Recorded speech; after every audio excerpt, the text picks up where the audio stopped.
ആലിൻ ഷെറിൻ്റെ ഭൗതികദേഹം ഇപ്പോൾ മല്ലപ്പള്ളി നെടുങ്ങാണപ്പള്ളിയിലെ വീട്ടിൽ പൊതുദർശനത്തിന് വെച്ചിരിക്കുകയാണ്. സമൂഹത്തിൻ്റെ നാനാതുറകളിലുള്ളവർ ഇപ്പോൾ അന്തിമോപചാരം അർപ്പിക്കാൻ വേണ്ടി എത്തിയിട്ടുണ്ട്. ആ കുടുംബത്തിൻ്റെ നന്മയെക്കുറിച്ചാണ് ഏവരും പറയുന്നത്. ഇപ്പോൾ മുൻ MLA ജോസഫും പുതുശ്ശേരി കൂടിയുണ്ട്. ഇപ്പോൾ കണ്ടിട്ടില്ലാത്ത ആളുകൾ പോലും, ആ കുഞ്ഞിനെ നേരിട്ട് കണ്ടിട്ടില്ലാത്ത ആളുകൾ, കുടുംബത്തെ അറിയാത്ത ആളുകൾ പോലും ഇങ്ങോട്ടേക്ക് ഒഴുകിയെത്തുകയാണ്. ഇതൊക്കെ കാണുമ്പോൾ എന്താണ് തോന്നുന്നത്? അസാധാരണമായ ഒരു കാര്യമല്ലേ ഉണ്ടായിരിക്കുന്നത്. ഒരു 10 മാസം പ്രായമുള്ള ഒരു കുഞ്ഞിൻ്റെ അവയവങ്ങൾ 4 പുതുജീവിതം ഏകി എന്ന് പറയുന്നത് അസാധാരണങ്ങളിൽ അസാധാരണമാണ്. പിന്നെ പിഞ്ചോമനയുടെ വിയോഗമുണ്ടാക്കുന്ന വേദനയിൽ നെഞ്ചിൽ നെരിപ്പോടെ എരിയുമ്പോഴും ഇത്തരത്തിൽ ഒരു അവയവദാനം നടത്താൻ കാണിക്കുന്ന ഒരു വലിയ മനോഭാവം എന്ന് പറയുന്നത് ഈ ആപൽഘട്ടത്തിലും മറ്റുള്ളവരെ കരുതാനുള്ള മനസ്സ് എന്ന് പറയുന്നത് അവരെ എത്ര പ്രകീർത്തിച്ചാലും മതിയാവുന്നതല്ല. ആ മാതാപിതാക്കളോട് ഈ സമൂഹമേറെ കടപ്പെട്ടിരിക്കുന്നു. സമൂഹത്തിനാകെ മാതൃകയാവുന്ന ഒരു നടപടിയാണ് അവർ നിർവഹിച്ചിരിക്കുന്നത്. തീർച്ചയായും ആലിൻ ഷെറിൻ്റെ മാതാപിതാക്കളെ സംബന്ധിച്ച് വളരെയധികം വേദനയുള്ള ഒരു ഘട്ടം കൂടിയാണിത്. എങ്കിൽ പോലും തങ്ങളുടെ ഏക പെൺകുഞ്ഞ് തങ്ങളെ വിട്ടുപോയെങ്കിൽ പോലും ആ കുഞ്ഞിലൂടെ മറ്റ് 4 ജീവനുകൾ പുനർജനിക്കട്ടെ, അല്ലെങ്കിൽ അവരുടെ കുഞ്ഞിലൂടെ ജീവിക്കട്ടെ എന്ന് കരുതിയ ആ മഹാമനസ്കത അതുതന്നെയാണ് ഏവരും ഇവിടെ വരുമ്പോൾ പറയുന്നത്. ഇപ്പോൾ 100 കണക്കിന് ആളുകളാണ് ഈ ഒരു ഭവനത്തിലേക്ക് അന്തിമോപചാരം അർപ്പിക്കുന്നതിനായി എത്തിയിരിക്കുന്നത്. അത് ഈ പ്രദേശത്തുള്ളവർ മാത്രമല്ല, കേരളത്തിൻ്റെ എല്ലാ സ്ഥലങ്ങളിൽ നിന്നും ആളുകൾ ഇവിടേക്ക് എത്തുന്നു. അത് രാഷ്ട്രീയ നേതാക്കൾ, അല്പസമയം മുമ്പ് മന്ത്രി VN വാസവൻ ഇവിടേക്ക് എത്തിയിരുന്നു. അദ്ദേഹം പറഞ്ഞത് ഈ കുടുംബത്തിൻ്റെ ഒരു തീരുമാനം അത് ഉദാത്തമായതാണ്, മാതൃകാപരമാണ് എന്ന് തന്നെയായിരുന്നു.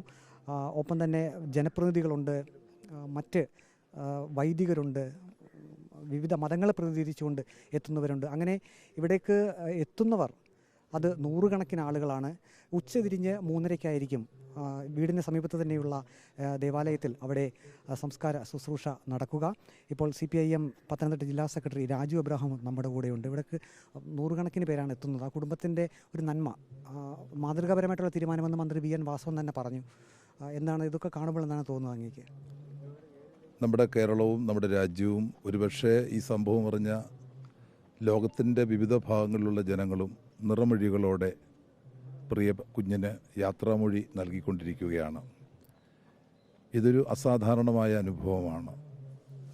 പ്രിയപ്പെട്ട മാതാപിതാക്കൾ എടുത്ത ഒരു തീരുമാനം എന്തുകൊണ്ടും ഭാവി കേരളത്തിനും അതുപോലെ തന്നെ ഒരുപക്ഷെ ഉദാര മനസ്സുകളായ മനുഷ്യർക്ക് പോലും ചെയ്യാൻ കഴിയാത്ത വലിയൊരു അനുഭവമായി ഈ സംഭവം മാറിക്കഴിഞ്ഞു എന്നുള്ളതും ഒരു യാഥാർത്ഥ്യമാണ്. അതുകൊണ്ടാണ് സംസ്ഥാന സർക്കാർ ഔദ്യോഗിക ബഹുമതികൾ തന്നെ നൽകുവാനുള്ള ഒരു തീരുമാനം. അപ്പോൾ തീർച്ചയായിട്ടും ഒരു ഗവൺമെൻറ് തന്നെ ഈ സംഭവത്തെ, മാതാപിതാക്കളുടെ തീരുമാനത്തെ മാനിക്കുന്നു, മാതാപിതാക്കളുടെ തീരുമാനത്തെ ബഹുമാനിക്കുന്നു. തീർച്ചയായിട്ടും ആ വലിയ തീരുമാനത്തിന് മുമ്പിൽ നമുക്ക് തല വണങ്ങിക്കൊണ്ടല്ലാതെ, നമുക്ക് ബഹുമാനത്തോടെയും ആദരവോടെയും അല്ലാതെ നമുക്ക് ആ തീരുമാനത്തെ കാണുവാൻ കഴിയുകയില്ല. എല്ലാ ആദരാഞ്ജലികളും അർപ്പിക്കുകയാണ്. 4 പേർക്ക് പുതുജീവൻ ഏകിയാണ് കുഞ്ഞ് ആലിൻ ഷെറിൻ്റെ മടക്കമെന്നുള്ളത്. ദാനം ചെയ്ത ഹൃദയ വാൽവ് തിരുവനന്തപുരം ശ്രീചിത്ര ഇൻസ്റ്റിറ്റ്യൂട്ടിലേക്ക് കൊടുത്തു കഴിഞ്ഞു. കിഡ്നി തിരുവനന്തപുരം മെഡിക്കൽ കോളേജിലേക്ക് കൊടുത്തു. കണ്ണുകൾ അമൃത ആശുപത്രിയിലെ നേത്ര ബാങ്കിന് കൈമാറി. കുടുംബാംഗങ്ങളുടെ സമ്മതപ്രകാരം സർക്കാർ സംവിധാനമായ കെസോട്ടോ വഴിയാണ് അവയവദാന പ്രക്രിയകൾ ഏകോപിപ്പിച്ച് നമുക്കിപ്പോൾ ദൃശ്യത്തിൽ കാണാം. ഇടമുറിയാതെ ആളുകൾ ഈ ഭവനത്തിലേക്ക് എത്തിക്കൊണ്ടിരിക്കുന്നു.